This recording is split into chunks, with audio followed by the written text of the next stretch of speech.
Anna is a registered member of the Complementary Medical Association, the world's leading natural healthcare association. She's a designated certified hypnotist with the International Certification Board of Clinical Hypnotherapy. And she's had her own healing journey with chronic fatigue syndrome / ME. And as a result, she combines her healing work with ongoing academic research in what she calls the thinking with fatigue approach as a way of imagining and practicing and renewing ways of living and being individually as well as collectively. Anna works as an academic, researching and teaching law, which I was just so tickled to find out. I was like, wow, you don't see that too often, that combination. She loves the arts and all things right-brained, and she adores being out in the big open world of nature, especially the coast. She's passionate about life, particularly all forms of personal and social growth and anything transformational that embodies genuine maturity, liberation, and joy. She's a hypnotist, therapeutic coach, meditation practitioner, and she teaches mindfulness, works with clients on deeply unconscious issues. And Anna, would you mind popping your website URL in the chat box so people can find you if they so choose after this? And anybody who wants to find her, just click on the little chat icon and then the chat box will show up for you. And so first of all, I'd love to learn a little bit more about what you're up to these days. I know you've got a podcast, The Fatigue Files. You also just wrapped up the Neuro Calm Fatigue Summit. And I just now learned that you've got a new 12-month group coaching program called the Healing Transformation Blueprint coming out. This does not sound like a person with chronic fatigue to me. I don't know how you get this much done, which is amazing, which speaks highly of your approach to it, right? So let's start off with explaining to those in our audience who maybe aren't familiar with what CFS-ME is exactly. And so take it away, Anna. Okay, so it's chronic fatigue syndrome, ME, ME/CFS. It's sometimes thought of as interchangeably the same. So ME stands for myalgic encephalomyelitis. Chronic fatigue syndrome is the CFS part. There's a lot of debate and dispute about the overlap and the distinctions. One distinction I've heard is that chronic fatigue syndrome is heavy fatigue, whereas ME also involves inflammation. But I'll for the sake of argument, I'm going to call it ME/CFS. It's basically, to get a diagnosis of it, you have to have heavy fatigue for about 6 months. When you do things, you get post-exertional malaise, which is basically like being kicked by a horse or hit by a train with flu-like symptoms. It involves things like sore throats, palpitations, mind fog, and all sorts of bizarre sensations in the body. It's constantly changing and moving underneath the person. So when someone thinks they can do something one day, they might do the same thing the next day and actually find out that they can't. So one of the things that's difficult about managing it is the complexity. And there are various models of it. Some people think it's an autonomic nervous system question. Some people think there's an internal driver that's pushing, that you can kind of negotiate with the unconscious to get it stop, and then you'll be healed. And other people have a much more complexity sensitive approach that says, no, it's an emergent complex that comes out of multiple causal layers.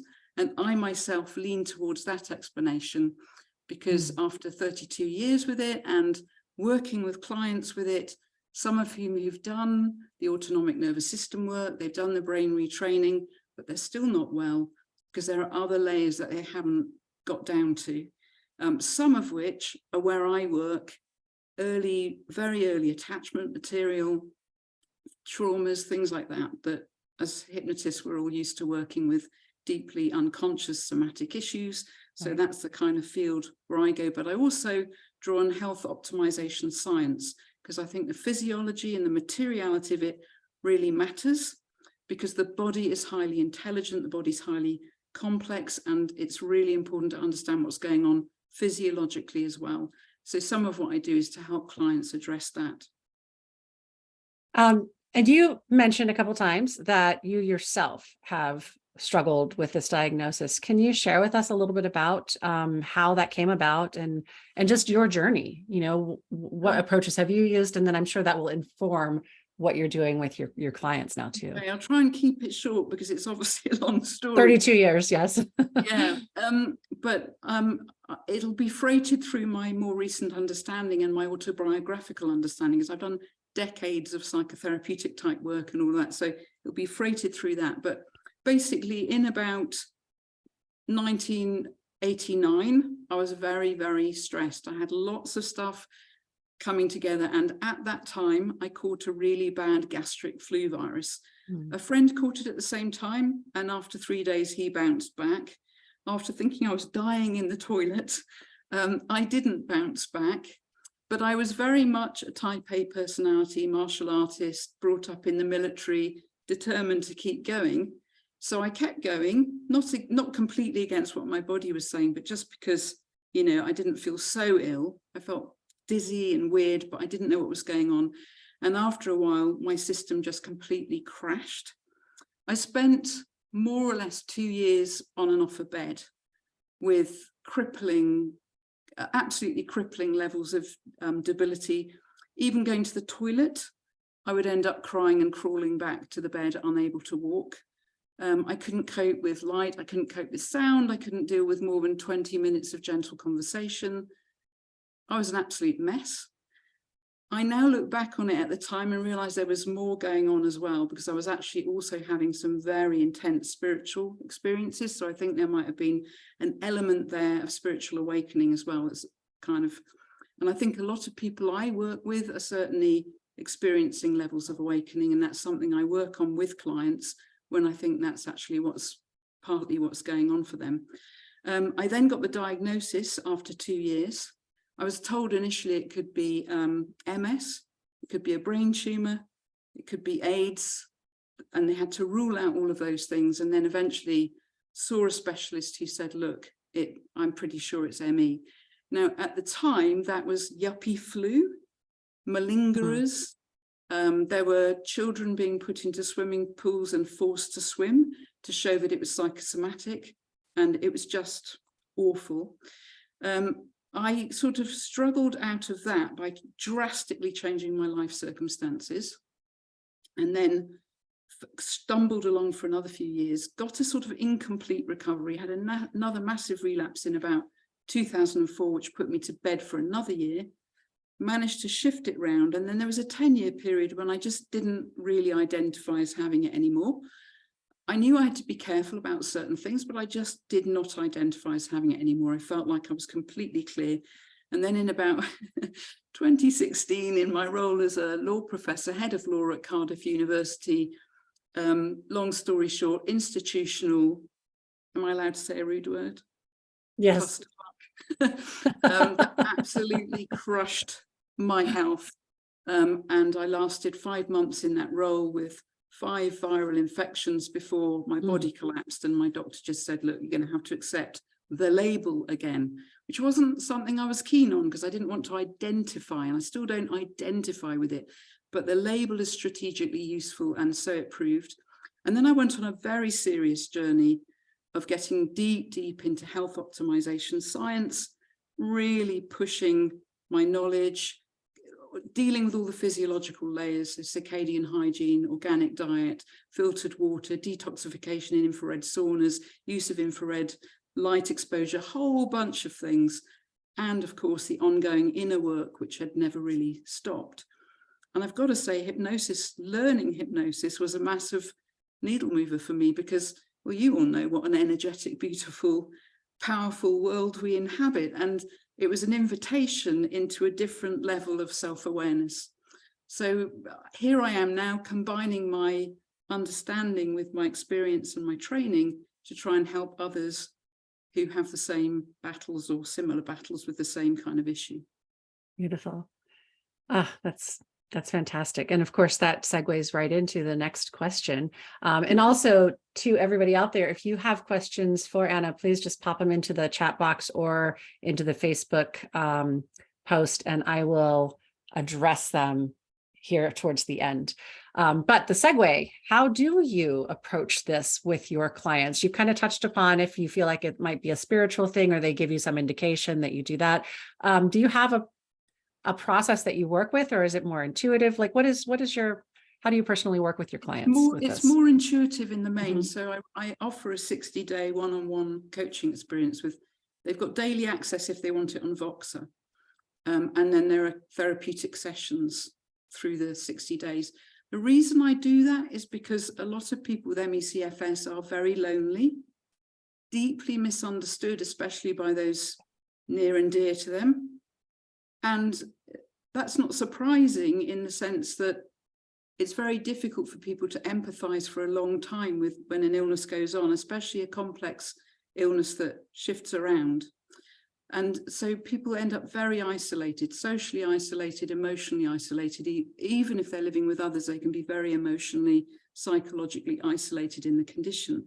So I felt it's very important to have a kind of holding level of attunement and a sense for clients that they can reach out if they need support. So if they're having a really crappy day, they can just Voxer me and saying, I'm having a terrible day, or this is happening. And I can get straight back to them as soon as I get the message, to reassure them or speak to them or give them a piece of advice or whatever is appropriate. And then in the therapeutic sessions, I spend quite a bit of time up front building their autonomy and their capacity for self-directed change work. So that would be training in self-directed neuroplasticity, trance training cycles, and training them in self-hypnosis.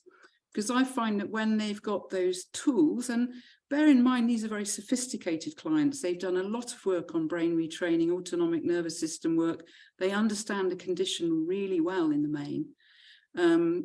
So I give them those tools, and that I find that really helps in the therapeutic process, because as far as I'm concerned, I want them to feel that for the rest of their lives, they have skillful self-attunement and capacity to work.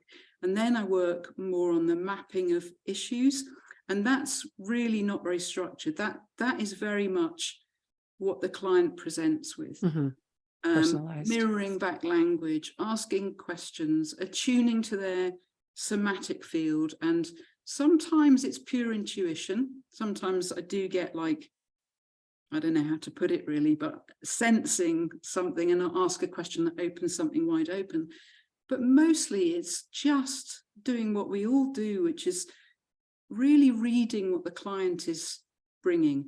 You know, the little body language signals, the linguistic signals, terminology they use that points to maybe stuck points or issues. So I work with that and use the full range of usual hypnotic techniques, conversational hypnosis, sometimes play in a very amateur way with metaphors of movement, mind-bending language, those kind of things. Because as far as I can see, one of the most powerful things we ever offer people is the capacity to do it differently, to come out of the stuckness into flexibility, to actually realize the possibility of mutability, flexibility, and change. Because once things are moving, of course, then the client can take it in the direction they want to take it in. So that's broadly how I work. And how does that sounds like a very sort of personalized, customized approach, which is fantastic. But you also have this 12-month group coaching program coming up, the Healing Transformation Blueprint. So can you explain a little bit about that? Because I imagine that that's not going to be quite as personalized, since it's, you know, more of a group kind of a thing. Yeah, I mean, that's it's very much in process at the moment. It's unfolding, but it's going to start by trying to kind of look at possibility and exploding limitations using hypnotic experience and mind-bending language experience. Then I invite a self-calibration process. So this is, I don't want to overwhelm clients with this or people who are on it, but the idea is to go through all the kind of physiological, emotional, psychological, spiritual layers so that the person can get a clear idea of where they are. And also in that process, get feedback from the process itself about what they could maybe do next, some low-hanging fruit, something that's easy to do. And it could take years to work through the whole process, but this is a long time process. Although people experience getting ill, that can be quite sudden onset. Actually, the precursors of it generally go back much, much further than the virus, as in my case. You know, mother nearly miscarried me, born in a war zone, soaked with cortisol and everything before I was going to ask, yeah, what is your take on regression techniques for I this? Do you think, find it helpful to like learn kind of where the source is? yeah, Okay. I mean, classic things like timeline, Mhm. very useful. And even if the client can't actually comprehend or see what the event is, the sense that they're there, the sense that they're with it, the sense that the unconscious mind then steps in and moves it, can shift people hugely. Mhm.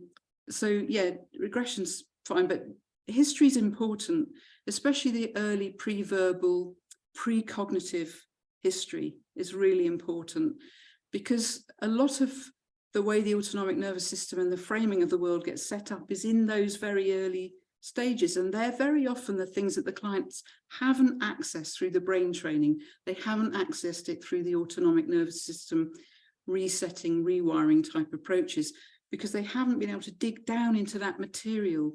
And I think that's where, therapists offer so much to clients, to be able to understand that the depth archaeology of the evolution of the self in a way that helps the client really click and understand, not almost non-cognitively at times, where that comes from. Although the metacognitive is really helpful in terms of the meaning making, the storytelling, because we're storied beings, we kind of need that, and it's really empowering and helpful. So Right. yeah, I do that. So that's the second stage, is this mapping process that people will enter on the program, and then there'll be training in self-directed neuroplasticity and hypnotic training cycles and self-hypnosis as a resourcing exercise. Because what I want is for the people doing it to feel really powerfully resourced before they do anything else.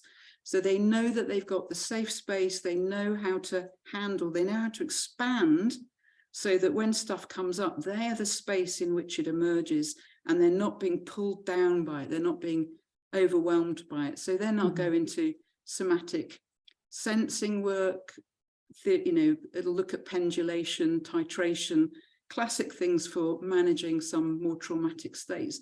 Before then, moving on to look at how to allow emotional release comfortably as we can, but to become that space in which things emerge.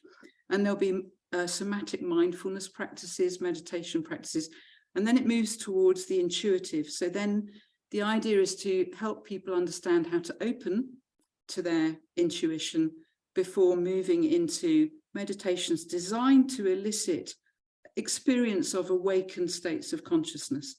So it kind of moves right through. And the reason I'm doing this is, one of the reasons I'm doing this is because there has to be, I think, a deeper aspiration than recovery. I think healing is more than recovery. And some people don't get recovery, but they do get deep healing. They do get a healing of a different kind.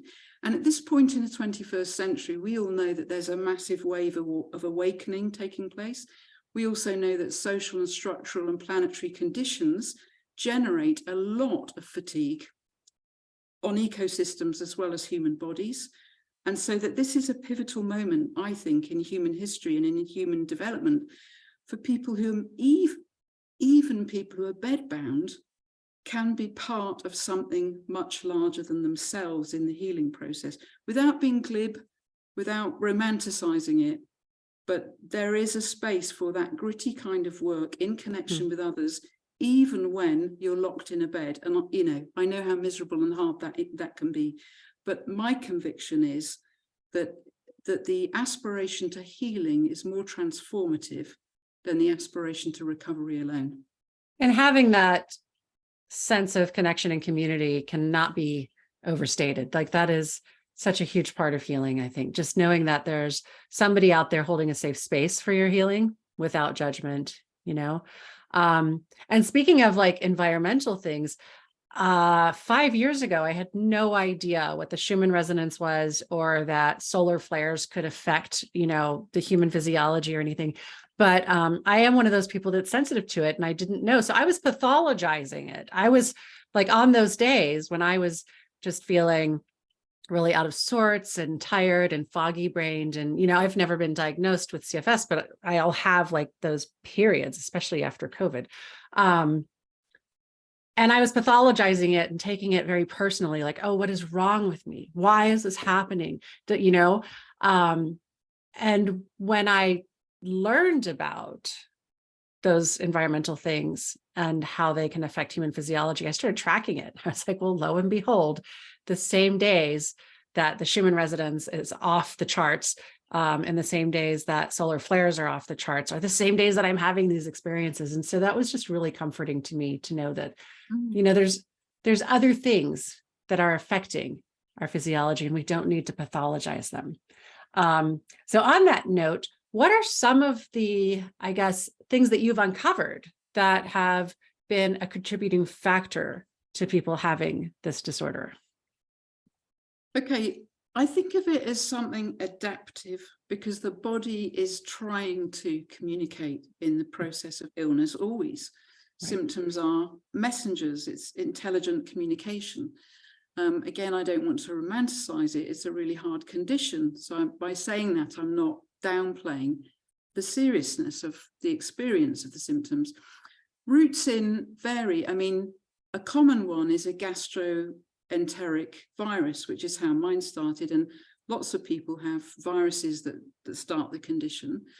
But again, I would say that the system itself is already under strain, and that, two people could get the same virus as my friend Neil and I did, and he bounced back after 3 days, and I had 32 years of this.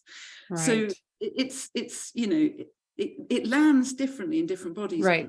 So there'll be things like toxic levels in the body. I had a very high glycosylate load from being a child in Singapore, where they used to come around with the kind of fog of chemicals to get rid of all the mosquitoes, and we children would run in it. Wow. And we would hide in the clouds of stuff. So it's not surprising that my glycosylate load was through the roof on tests. But there are various routes in, and one of the routes is sustained long-term chronic stress, which breaks the body down. And my argument is that those with fatigue, the fatigue conditions, are really like canaries in the mine for everyone else, because a lot of this stuff is systemic. And the way out of it, I believe, is to embrace the foundations of human well-being. Everything that we know about bodily, emotional, psychological, and spiritual well-being is relevant to the healing process. And so in that sense, I also think people with this condition have a position in which they learn a hell of a lot about those things, and can actually therefore help people around them in a different way, which is hugely powerful when you feel you've lost your purpose, when you've lost your job, when you feel you've lost your identity, to find that actually you're on that kind of a path, that it's actually part of something systemic, planetary, and that you're offering something back potentially, I think is a great moment in terms of building a sense of significance back into a life. Because believe you me, I used to feel that I was dissolving in a bed. I mean, my whole world shrank down to a bed. Year after year, I was watching one tree in the garden change the seasons. That's from the outside. On the inside, there was enormous work going on, huge things. I would say that's true of like every client I've worked with that has had any sort of debilitating illness or disorder of some sort that caused them to have to be either bedbound or sort of disconnected from, everybody else for whatever reason. It's almost like a forced opportunity to go within. It is. And there's no way that you can't grow once you do that, right? It's a really tough retreat. It's really, really tough retreat. And I think it's Ashok Gupta who says, it's not just a teacher, it's a transformer. And I would have to say, hand on heart, it's been the most transformative thing in my life. Not that I would want it, but, it has been immensely transformative. Yeah. Yeah, it's always those, the most uncomfortable experiences that we have that have that ability to transform us. And I would never wish some of the things that I've been through on another person ever, but I also would not remove them from my life at this point because of the gifts that I received when I got to the other side of the healing of them. Yeah. So there was something I wanted to ask you, and I think you did sort of answer it already, but I'm going to officially ask you. I know that you think in terms of more than recovery. And so is that what you were alluding to before with like, it's more about the deeper healing, even if somebody doesn't fully recover, or is there something else about that? No, it is about that. And it's about that increasingly for me, it's about that in the context, and the fatigue files attempts to locate this. And in a sense, the Neurocalm Summit conversations did as well, linking it to the moment of history at which we live, which is a hugely significant moment. And so the more than recovery is a way of speaking about the deeper healing alongside, beneath, beyond recovery, which is not to dismiss recovery. Recovery is really important. And actually, clients do often report shifts in physical symptoms. They do get relief from pain. They do get more energy. Sometimes, particularly when they realize the ways in which they've unconsciously been locking up their capacities, for example. A client I spoke to today was very clear that she's got a secondary gain from her illness at the moment. That's not how it started, but she's very clear that now she has a secondary gain. So you often have to work with these things, but the invitation to deeper healing, I think, is the meaning of our human experience. You know, we're here to transform deeply and then share compassion, love, and commitment to the world. And we are part of the planet. What you said there about your embodied continuity and awareness of the Schumann resonance and everything else is a wonderful metaphor for precisely how we ourselves are irreversibly connected to everything. Yeah. And that when we heal ourselves, when we go on that journey, we are bringing healing to the collective.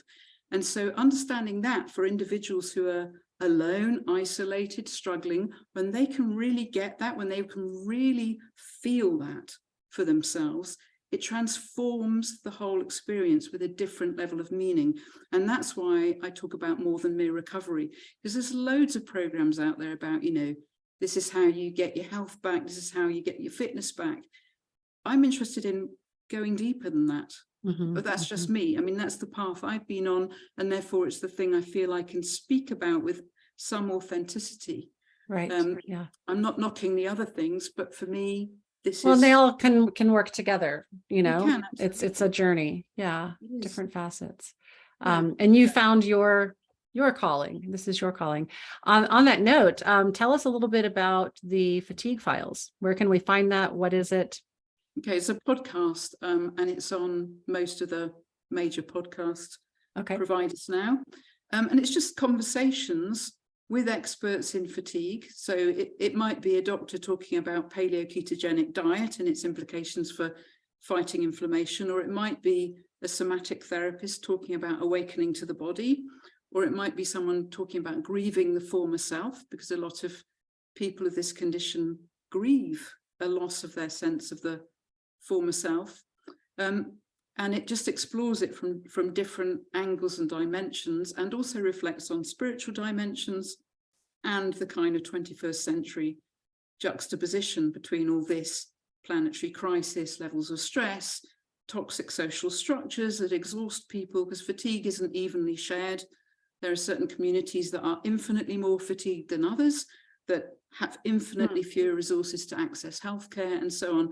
And all these questions to me are important. Yeah. What is the connection that you see between depression and fatigue and depression? It's like a chicken and egg kind of thing, I would imagine. But well, a lot of people, when they get chronic fatigue syndrome, are treated as if they're depressed, and a lot of them aren't. I mean, it can get depressing. And I'm amazed at how many people have a 2-week flu and feel that the end of the world is nigh from 2 weeks with flu. But so obviously when we feel crap, we feel low, but it's not depression. And, depression isn't even a symptom of it. It can be a consequence of it for some people, but it's not a diagnostic criteria of any kind. Yeah. And you are right in that it gets misdiagnosed as that. The people that I've, seen as clients with this diagnosis, they were I think across the board initially treated with as if they had depression. Yeah. And that is infuriating to Yeah. people who know they're not depressed, but they know that they have this complex symptomology and they're trying to get a grip on what it is and get some help. They're trying to understand the causes so that they can actually address the causes with, good responses. And hypnosis. Can you talk a little bit about that symptomology for those who might not be familiar with it? So we know that there's fatigue, but what other symptoms might there be in play? Because I would imagine there's probably quite a few people that don't even realize that they might have this as a potential diagnosis. Yeah, well, I mean, fatigue is a key one. And when I talk about fatigue, I mean, it's like having the flu. It's not just feeling a bit tired. It's like you suddenly hit a wall and it's like all the energy just drops out of your body. That's mitochondrial shutdown. The mitochondria go into the cell defense mode and it shuts down. So fatigue, post-exertional malaise is key. So that's the incapacity to exert without triggering a whole cascade of symptoms. And again, it's like having the flu 24/7 for a long time. Sore throats, headaches, brain fog, dizziness.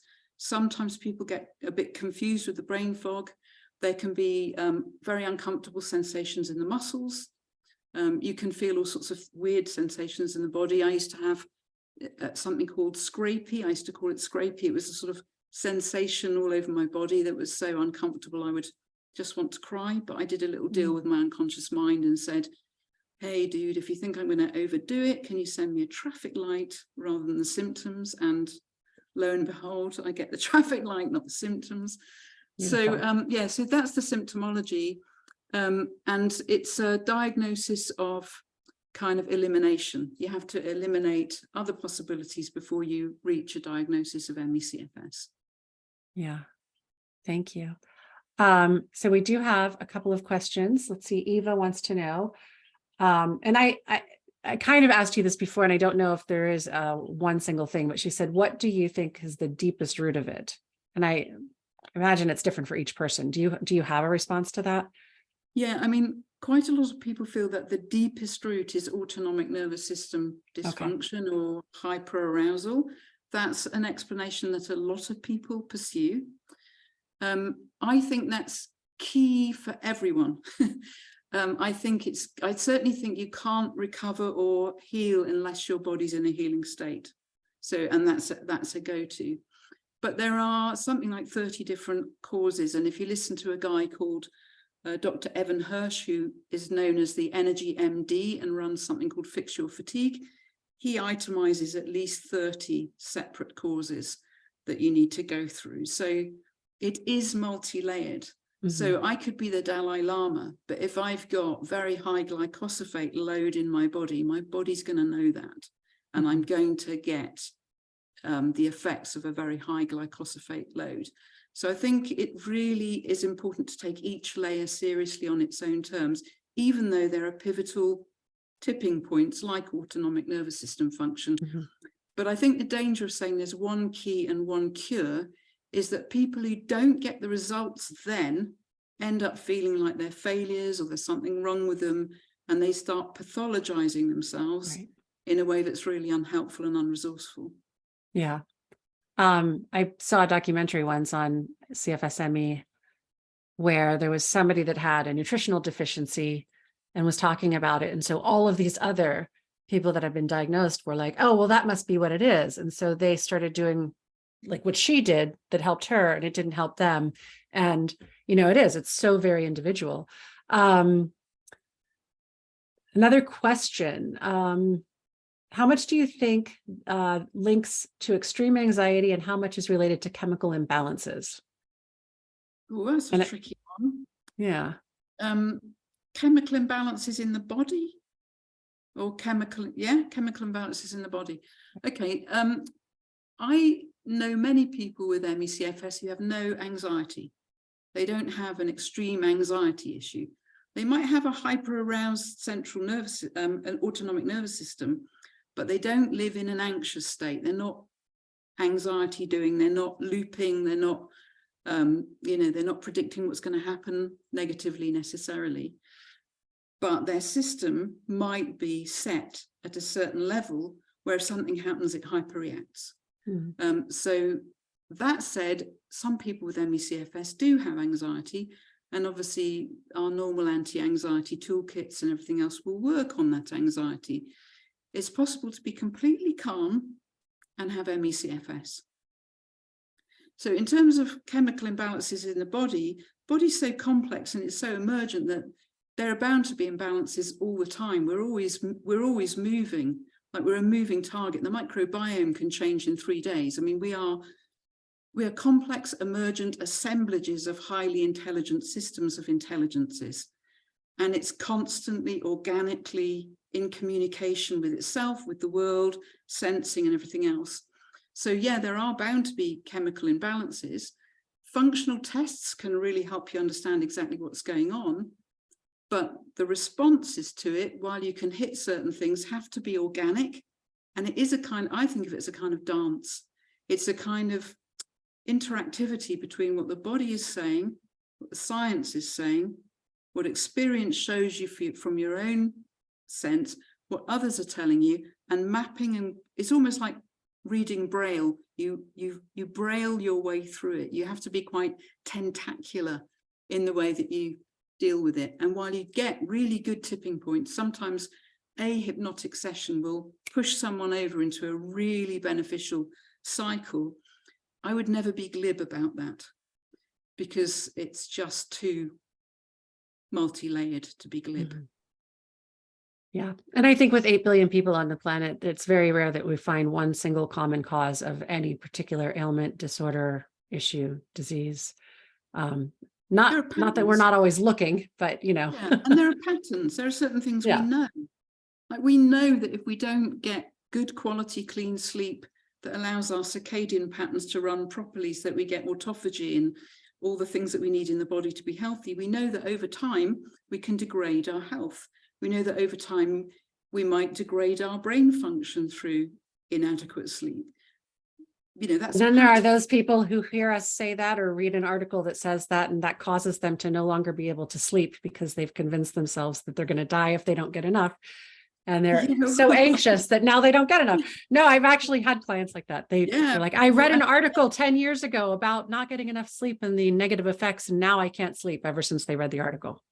But we do have to take the science seriously. Yes.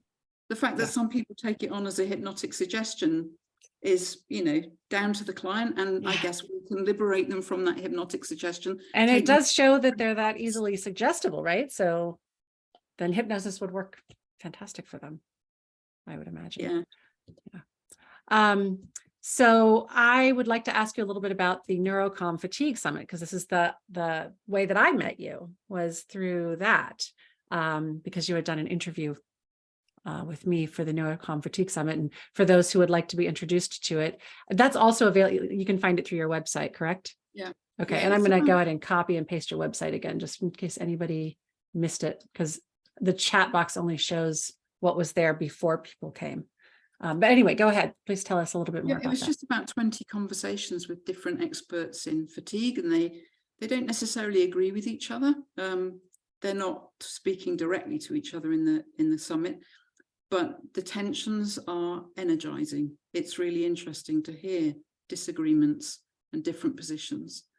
So some of the conversations were really lovely. And it wasn't the usual, how can I get better type stuff. It was trying to frame it again, looking at different aspects of it, trying to look at it from slightly more nuanced, richer, deeper engagement with where we are at this point in human history.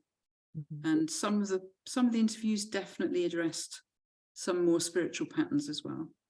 Yeah. But I'm really interested to know from you guys here, if you're happy to speak to me, to find out, have you had clients with this, and what's your experience? George is nodding his head. Yes, George, would you like to share something? I look forward to hearing George's voice also. It's a beautiful voice. Hello, everybody. Oh, I see what you mean. It's Barry White. I've had recently a number of clients that come in with fatigue syndrome and extreme ringing in their ears. Mm-hmm. And it's caused them to have an inability to work or deal with life stressors, and they just withdraw. And I have one now that's almost homeless, and of course, just trying to find her somewhere to live right now. But she's lost everything, her family, her kids. It's just a struggle right now, and I'm learning a good bit because I hadn't experienced a lot of knowledge in this before, and I really appreciate it from both of you. Tinnitus Now, and I use Yeah. hypnosis to just get them started, but I like your ideas about the issue of healing and not just recovery. Thank you, George. Tinnitus is a really common symptom. I myself have it pretty much constantly. And yeah, I mean, it does drive some people crazy. And you know what you said there about she's homeless, like the seriousness of this is huge in people's lives. It literally can rob people of everything. It's incredibly serious. Elsa has a question for you as well. Thanks, George. This is something that I have myself been going through. This is like mind-blowing for me because I haven't really had words for it, because I discovered I had complex PTSD due to my childhood, been working in that with hypnosis, and I've also been going through spiritual path as well, cited, and everything you say is like I relate to it so well. And wants me to be able to work with this if I have clients. I'm very new to being a hypnotherapist, so I have no experience that with clients, just myself. So I'm like wondering if you can give me a good advice, what is important for me to focus on to get that healing, and the path to. I'm always getting hypnotherapy sessions, but I feel like they're not deep enough. What, for your clients, you mean? For myself. For yourself? Like, yeah. Yeah. I think that would take a longer conversation, in honesty, and really exploring your historical autobiography and what is part of it. But key is finding safety. Genuine, somatic, felt safety in the body is often key for the healing, because unless we can get into that safety zone, that sense of being grounded, having clear boundaries, a really authentic sense of being earthed as a person, it can be very difficult to heal without that. But there are other layers as well. Are you struggling with fatigue at the moment as well? Yes and no. Like, what's the definition exactly of fatigue? I'm not like just being absolutely knackered and really tired all the time. No, it actually helped me when I started taking celery juice every day. I felt a very big difference. Like my brain fog got away, and I got more energy as well. So that has been a very big relief. And I know I need to be grounding myself. I need to be feeling that safety, but I have a little bit difficulty with it. I feel a little bit lost. I don't have actually a home, either a country or a place. So I feel like a little bit lost. Yeah, actually. yeah, understandably. I mean, I think to work with someone who understands the condition and who really kind of can go deeper into your story with you in a sensitive way, that you feel safe and that you trust them, that you have real safety in that relationship, would be really key. Because then you can go into the deeper stuff once you feel safe to go there, and once you know that you're going to be held with a non-judgmental, unconditional presence and the quality of treatment that allows us to go there, and that can be really helpful. Yeah, because every time I go into hypnosis sessions lately, they go into spiritual, even though I'm not having a spiritual session, they are going that direction. Like when I feel that the person can take it, or I don't even feel, I just believe that the universe knows that that person can handle whatever comes up, and then it comes up. It's very interesting, actually. Yeah. Yeah. Cool. Okay. Thank you so much. I don't know if that did I that appreciate answer your question adequately? Yeah, actually, like that, it gives me a little bit more clarity of this, of the importance of being grounded and feeling good within myself. It really, it's going to be more my main focus. Thank you. I really appreciate it. It's huge for healing, for sure. Okay, thank you. And I love that you you delineate the difference between healing and recovery. You know, they can go hand in hand, but they don't always have to be the same. I really like that.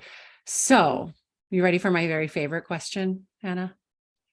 Go My ahead. favorite question that I ask everyone is, what is the most surprising or exciting or bizarre or unexpected thing that's ever happened in either in the hypnosis session with you, a client or patient, either one, client or practitioner, I mean, or maybe after, could have like been as a result of the session. So take a moment to think about it if you would like. I'm completely blank. Okay, well, think about it for a second, and I'm going to go ahead and just draw everybody's attention over to the chat box. It's www.hypnocatalyst.com. Joe is signaling. I think, Joe, were you signaling? Oh, Joe, did you want to say something? I'm sorry. Yeah. Could I just ask Anna? I find this really fascinating, and you know, you've got obviously a wealth of knowledge in this, but obviously it's multi-layered and very complex, and even for yourself, it took a long time to diagnose. So, I suppose you only, and it's the treat. If you get someone in front of you, which possibly could have this condition, but it's hidden by the multi-layer anxiety aspects of it, because there's a lot of it.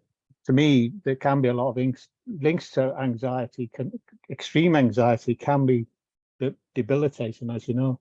And I just wondered how you approach this if they haven't been formally diagnosed. Would you then include it in some of your treatments, and with a sort of look for it, and what would trigger your path to treat it? You know, I know this is quite complex, isn't it? It's and I know you're saying it's a historical thing, but you can see trigger points within the historical history. Sure, so you get absolutely. the story, Yeah. and then you say, well, this could be CFS rather than treat it as part of it. And would you go that route anyway and just explore it? Because I don't get clients who come not knowing they've got it. Because of the nature of the work I do and what the website says, the clients come because they know that I work with it. So that's kind of not really an issue. I obviously have other clients as well. And honestly, I wouldn't go looking for it. I tend to just work with whatever the client brings. Presents. Yeah. And I would hesitate to give someone a label ever. Because I think that's problematic. I might ask a question. Sometimes it helps. Sometimes it does help, doesn't it? It can be strategic, but I think the thing I always feel is I want to avoid people taking on an identity. I don't want them to get stuck into an identity level connection with what they're dealing with. Keeping it as process, keeping it moving so that it's flexible, and developing a flexible self, developing the capacity to zoom out, zoom in, be flexible, and have neurological flexibility is one of my key goals with clients, because to me that's the key to, you know, to flourishing in the world, is to have that flexibility of self, while at the same time being grounded, having boundaries, having an authentic sense of, you know, what you're feeling, what you need to express, communicate, etc. But that fundamental flexibility, I feel, is a key for a resilient life. And I don't mean resilience used as a way of like, oh, you only have to be resilient because, you know, individually you need to be resilient, rather than address the big issues. We have to address the big issues too. So, you know, I don't want to use resilience as a problematic term there, but there is something about being able to bounce back, you know, and all of that that's really important in this. Yeah, and I guess you're driven by the client. You know, what do you want to tackle today? isn't it? It's a question for them Unfortunately, to as do. hypnotists, we're not allowed to diagnose. So No, we're not really in danger of labeling anybody. no. It's just getting in your own But mind sometimes of what's they going will on. label themselves. Yeah, totally. Yeah, thanks. We Thanks, live in Nick. a pathologizing and prescriptive environment. Everybody's always looking at what's wrong, what could be wrong, what needs to be fixed, what's broken, what's in need of repair. And I postulate to my clients that your brain is doing exactly what it's supposed to be doing. And if it's protecting you in some way at a physiological level and taking you out of life for a little while, then it's not broken. We can find ways to balance it and begin healing, but you're not in constant need of fixing yourself. I think that we do tend to live in a culture where we pathologize everything, and it's sad. And I think again that trusting the intelligence of the system, the intelligence of the body, and reading the symptoms as intelligent communication, which is what they are, is really critical. Because it also invites people back into trust with the body again. Sometimes people feel that their trust of their body is completely broken down because the body's throwing up all these things. It's really difficult, it's really painful, etc. And I can't get my body to do what I want it to do and all that. And it's really important, I think, to understand that the body's highly intelligent and to learn to work with it in partnership with the body's multiple intelligences, to respect them, which is where I think the science is so important as well. Because we know that, was it 70 trillion cells in the microbiome are not human cells, and they're highly intelligent little entities, and they can actually affect what you desire to eat. Understanding how the body works as a multiplicity and understanding that it is a multiplicity, two really important stages in developing a respectful relationship with it. And then understanding, of course, the sacredness of the body, the fact that the body is the temple of who we are as, spirit, soul, however people want to conceptualize it. But it's not a brute beast to be ignored, driven around, or pathologized. And, this is to live against the model of problem, symptom, smash the symptom.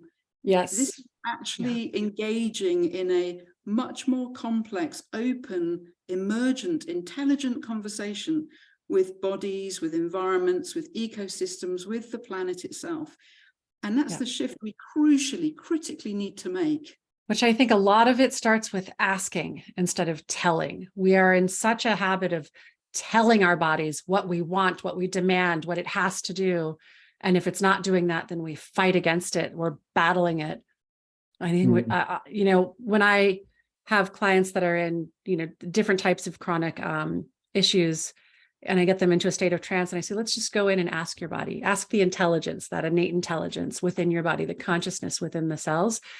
Instead of telling it, just say, hey, what do you need from me?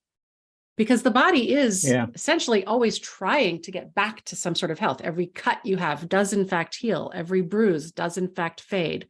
Every broken bone does in fact knit back together, right? So it wants to.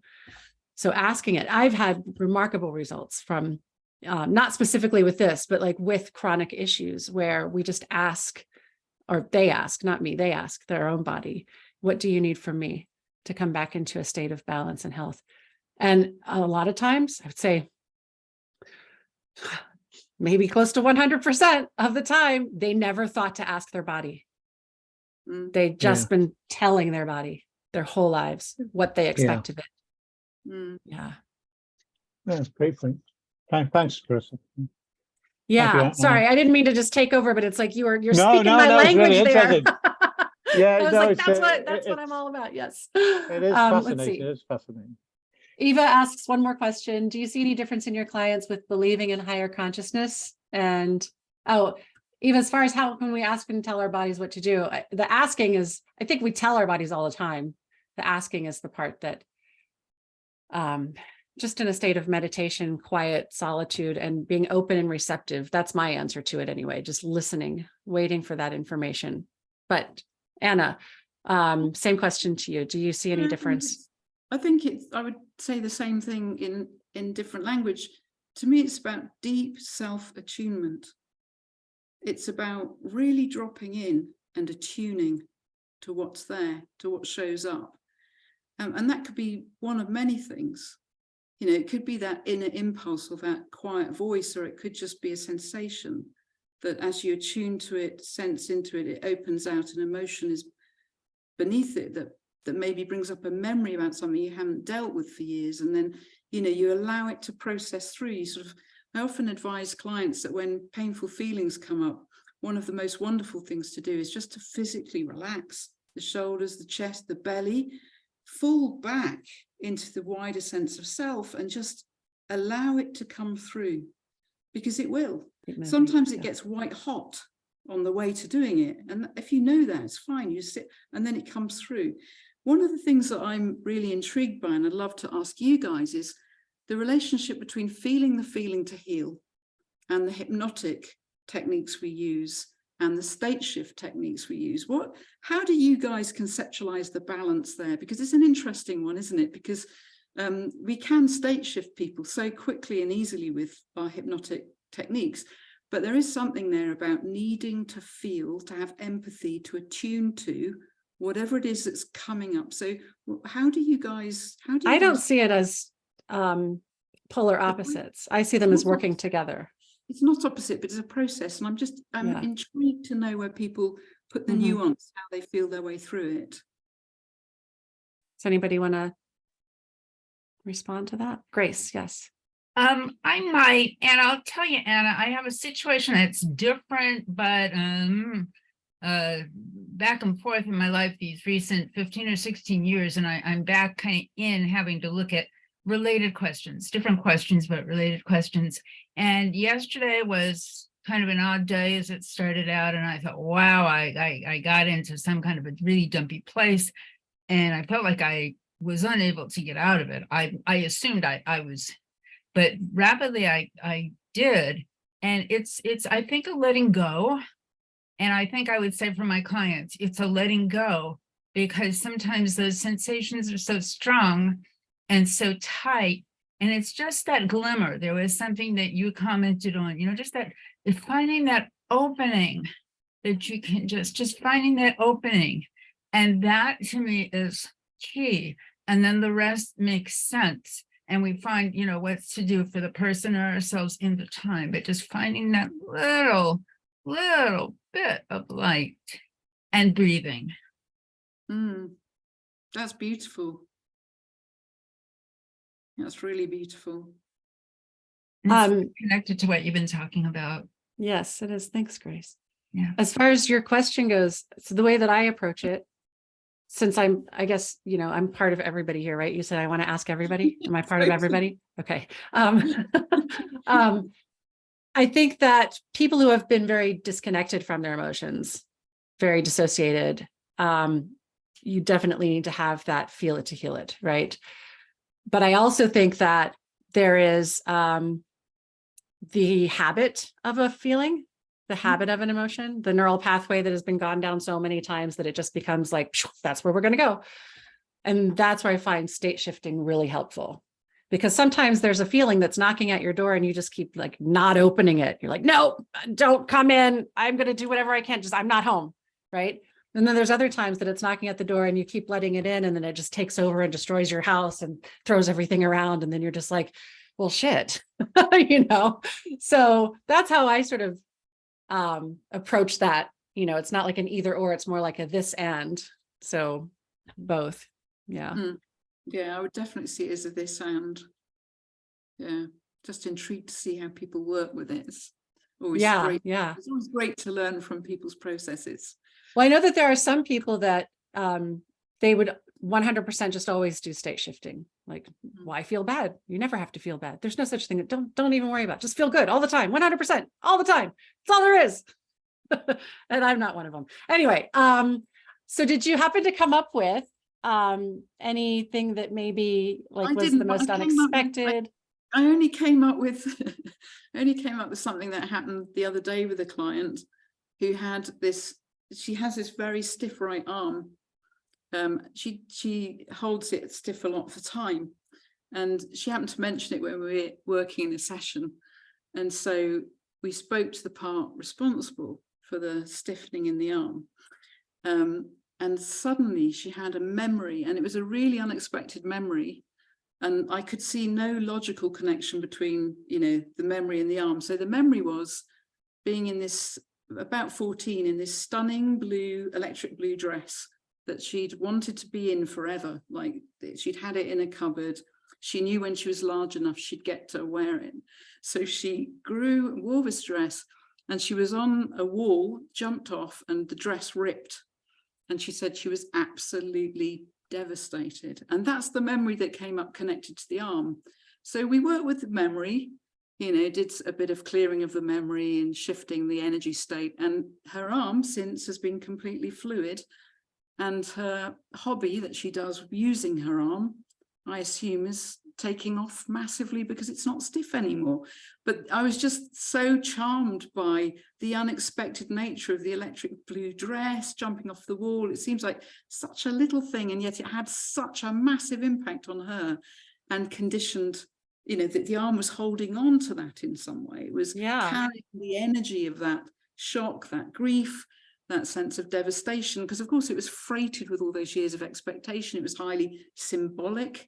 Can sort of see the symbolism in it, but it charmed me, and I found it completely unexpected. But this is really common, isn't it, when we work with clients? The things that come up, the connections that get made are quite often charmingly surprising. Yes, absolutely. And sometimes there's a certain logical thread, like, oh, if there was an accident where maybe the arm, this was the side of the car that the door was on that they didn't open, and so their arm is like now traumatized by not helping the body. But then other times something like this where it's just like, it got stuck in the body, but we don't know why there. I've been working with resource therapy, Gordon Emerson's resource therapy.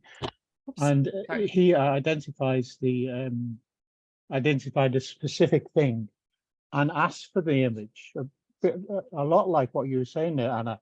Asked for the image and then said what, and recalls the image of the initial sensitizing event, obviously, and then you can create a feeling in your body. And if it's traumatic, you can say, if it is too traumatic, just give me the feeling in your body, and go in that way. But the initial sensitizing event is the key to releasing. Obviously, the negotiation that you've done is and he says that there's the internal fear and the external fear. And I do, as great advice really, is that the images are all internal, and the feeling that you're getting is internal. It's not an external fear that you're getting, because that is not in this room. And that is enlightening to the client as well, I found. Yeah. To know that the present state reality is in the present, and that you can work with it in the present. Yeah. But it's to identify the feeling as not real here and in this moment. Yeah. It's something created in your mind, and that's enlightening for a lot of people. Oh, I would say that it's 99.999% of the time, everything that we're experiencing is created in the mind. Everything. True. Because in this very moment right now, now we're in a different moment from when I first said that a moment ago.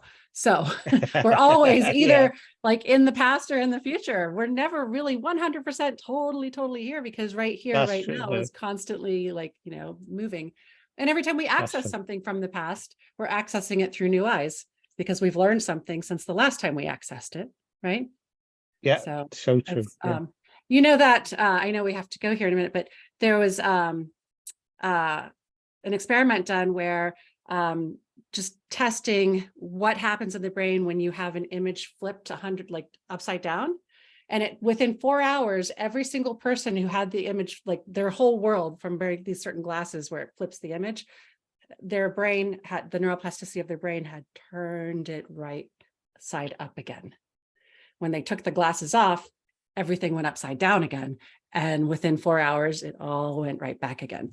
So even what we perceive visually to be reality, still 100% in the brain.